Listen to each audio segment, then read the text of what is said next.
Welcome back to Online Darts, everyone. We're here in Leicester at the Grand Prix, and we've got the 3 times world champion, Mr. John Park. John, thoughts on the overall tournament so far?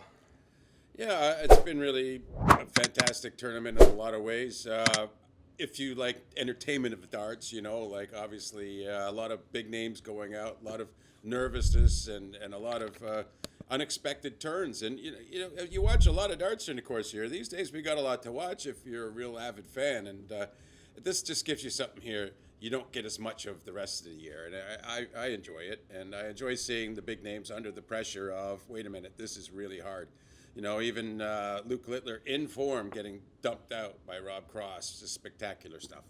Yeah, look, Luke Humphries is the tournament favourite and playing like a true champion. This is where it all started for him a year ago, and he still looks in that incredible shape.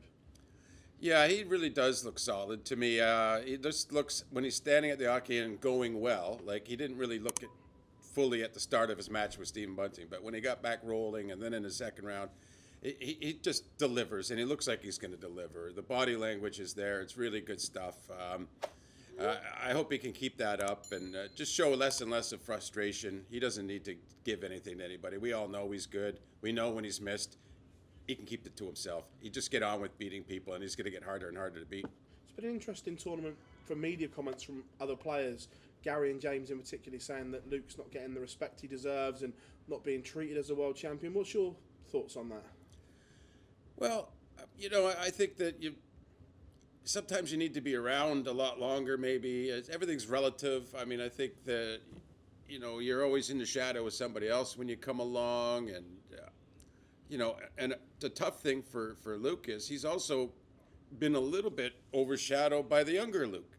And so he's getting it for both sides a bit. And I think that probably James and Gary are quite right in the sense of Luke Humphries is not getting the overall credit he deserves. And I mean, what a fantastic end of 2023. And, to then come in and win the match play and, look to defend here, looking very good for that. But, I mean, I think it'll be more appreciated as time passes here. It's just been a confluence of sort of events going on that maybe it's been murky. And I don't think there's anyone to blame for that. Just a lot going on. And, I don't think anyone's trying to disrespect Luke Humphries.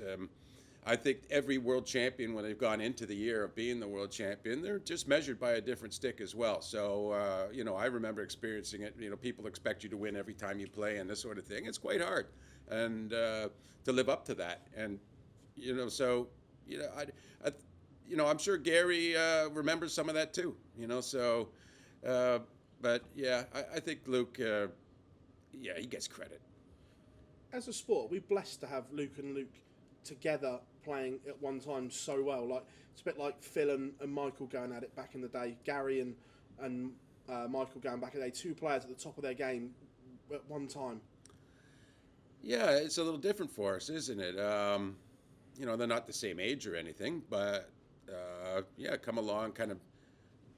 I don't know. Can you say Luke Littler's peaking? That's the crazy. I don't know. Is he peaking? But yeah, seemingly peaking at the same time, and it's very interesting.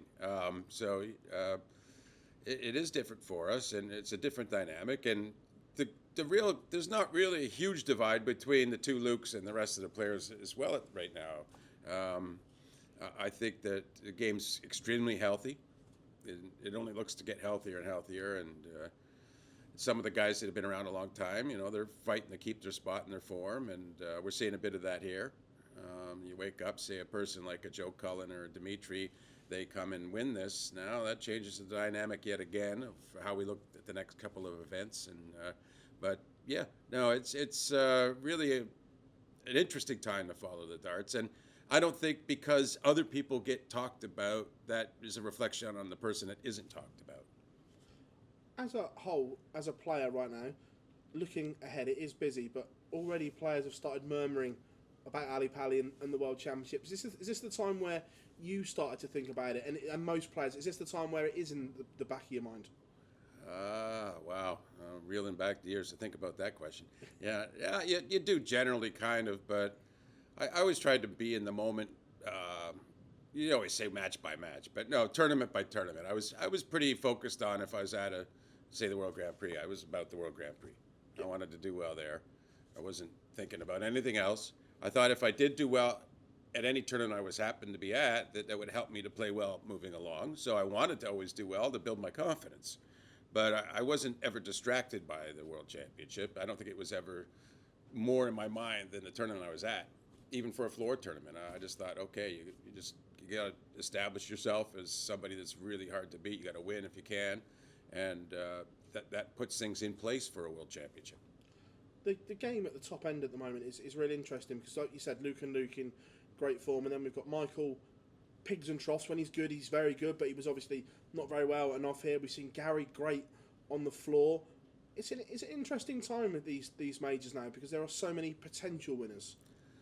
Yeah, there's a lot of stories and a lot of potential. I don't think it's okay. We're a long, long way away from the days where Phil Taylor was a lone favorite and 3 times out of 4 he won a tournament. I mean, we had a bit of that with MVG for a while, but not even to the extent that it was with Phil. I mean, just because there's just that many better players, you just can't have that divide. And I think right now, there's so little divide in terms of there's experienced players.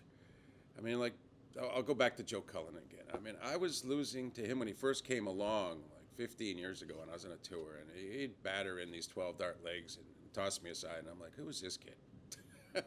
Michael Smith, same thing. But these guys, what I'm getting at, they were around a long, long time now, and they've got a lot of experience, and they know how to win, and they know what to do with it when they are throwing well. So you got so many guys like that, and you got these newer gung-ho guys that they don't have any bad scarring or anything from losses, and they just think they can take the world because it's there to be offered, like a la Luke Littler, and there's probably others coming along the pipe like that. So, it's quite a diverse crowd right now, and I think it's harder to accurately pick anything than ever before, and that's not an excuse. Yourself, we've seen you back in action on the seniors as well. We're going to touch on some more bits in a minute, but going into the seniors, we saw glimpses of the old John Part, a couple of nice ton plus finishes, the 1-3-2. Where is the John Part game right now? Well, I'm still trying to build it back. I had a torn rotator cuff in COVID, and I didn't even pick up a dart 6 months at the beginning of 2021. I just sort of been building back since I went to Loxley, and I went with the 26-gram barrels, and I love those darts, and I just love the way they're throwing. And the longer I use them, the more accurately I can make little adjustments here and there. And I don't have perhaps the discreetest and simplest of throws, as people may have noticed. But when I do get going, I can get some rhythm and consistency with that, and some real nice touch with these darts. So I feel pretty good. But again, it's always a matter of getting into the gear. I've had more success in the CDC with some really consistent play at times, scoring-wise, and then with the finishing as well. Mid-90s matches if you won and lost. But, when I start playing like that, then I feel particularly valid.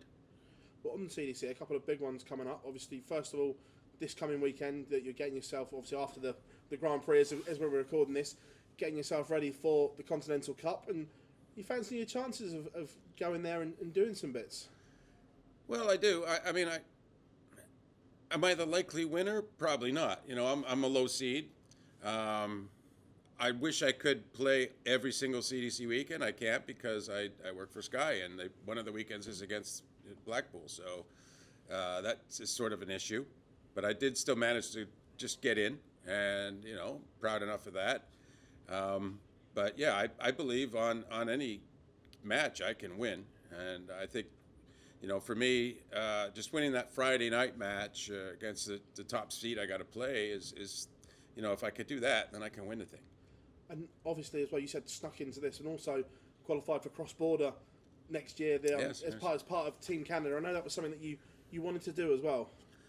Yeah, I enjoy that. And again, it's another way also on a personal level. You got an opportunity. The winner gets invited for the U.S. Masters. And, you might remember this year I was the first alternate very close to qualifying for that. I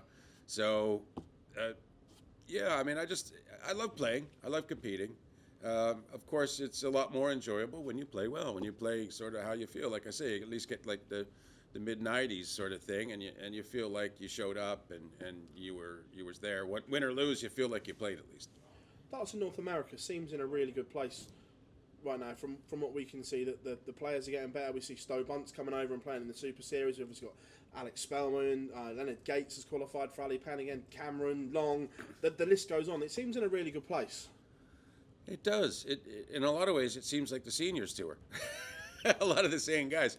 I don't know why that is. I guess the most experienced guys tend to have the bigger edge in the CDC because there is a lot of advantage to having experience and especially playing longer format. A lot of the American ADO type tournaments, they're best of 3 legs, and you have to learn how to be good under pressure in those things. But it is harder to play a longer format, to play well over a longer period of time in a match, to withstand certain points of pressure. And but yeah, I think that we have a good we have some good young guys on our tour. Don't get me wrong, and I think that we're all working together, pushing each other's games pretty well right now. And but I think definitely our experienced guys are sort of blowing the worldwide doors open in terms of the seniors events and some of the other stuff.